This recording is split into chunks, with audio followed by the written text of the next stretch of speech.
utility for lower input delay. These are 10 apps Fortnite pros use that you don't. Starting off with Crosshair V2 that's found on the Epic Games Store, which by the way I can only assume that it is 100% safe and 100% allowed, or you wouldn't be able to download it nor install it. You can see this basic app here allows you to customize your crosshair via different sizes, different shapes and colors. However, it does only seem to work in windowed full screen mode, so make sure to set that up in game. I also think that this is maybe why some pros in the game use windowed full screen mode, like Peterbot for example. I could be wrong. In addition to that, I also like to go into my in-game reticle settings and actually turn that off, as I'll just be using this custom one in game. But if you're wondering what the benefits are to this custom crosshair, it's said to improve your aim, especially when hip firing, and that does make sense because this crosshair gives you a lot of consistency because you've got the same reticle all the time no matter what. Next we've got Process Lasso, a CPU optimization app that can boost your FPS. Many pros like Tens from Valorant have been seen using it, but to get the app just simply Google Process Lasso and then download it, and once you have installed it or have downloaded the application itself, you can see it does look pretty confusing. Now I myself am still playing around with this, testing different benchmarks and stuff for my current PC, as what I've heard with this program is it differs from PC to PC, like mileage basically might vary, but I'm going to show the best settings that I've found so far, and it's something that you can play around with if you want, and if it works good, great, and if it doesn't, you can go ahead and revert it. But so far I've found if you go to the top left corner under main,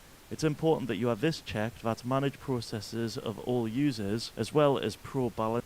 Once opened, you can customize it to lower your input delay. The list size should be left at default, but below that you have free memory setting that should be changed depending on how much RAM you have in your system. To check this, you can press Ctrl Alt Delete, go into Task Manager, head into Performance, and under Memory you'll see it there. And whatever RAM you have, you can put the corresponding values inside. After that, you can click this button which will clear the value, and there's also an optional setting too which can lower your timer resolution. You can change that to 0.50, tick the box and then press start. Next we've got Filter Keys, a popular program that allows you to change values that are not possible to set in the standard Windows UI, with many people saying it can make your movement feel more responsive and also your editing feel more responsive as well. But to be fair, I'm not sure if it's a placebo or not. If you want to try it out, there's two methods to get it. The first method is manually editing the filter key settings in Windows. You can actually change the settings yourselves in regedit. Here's a location on where to change the values. Some example settings of this are on screen right now, but guys, do this at your own risk and research it. Or method 2 is to use the filter key setter. After downloading it, if you just extract the file, then open it up, these are apparently the best settings to use for filter keys. That's ignore on 0, repeat delay on 130 ms, repeat rate on 20 ms,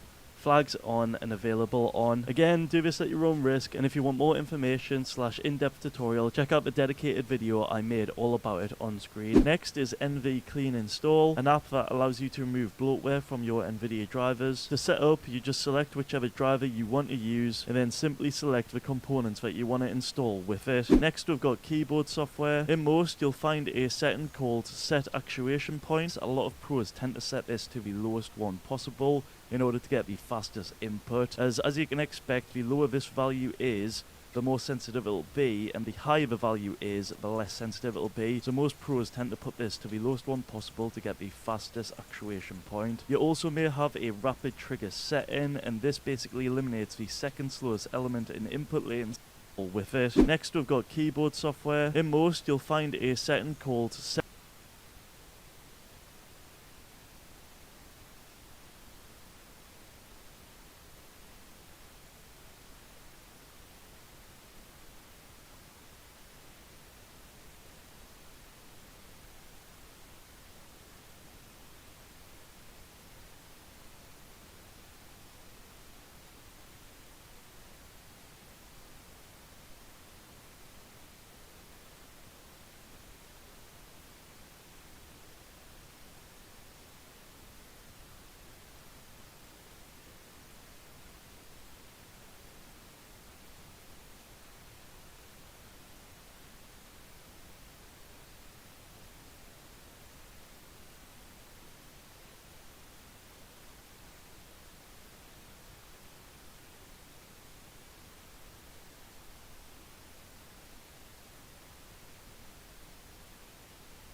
set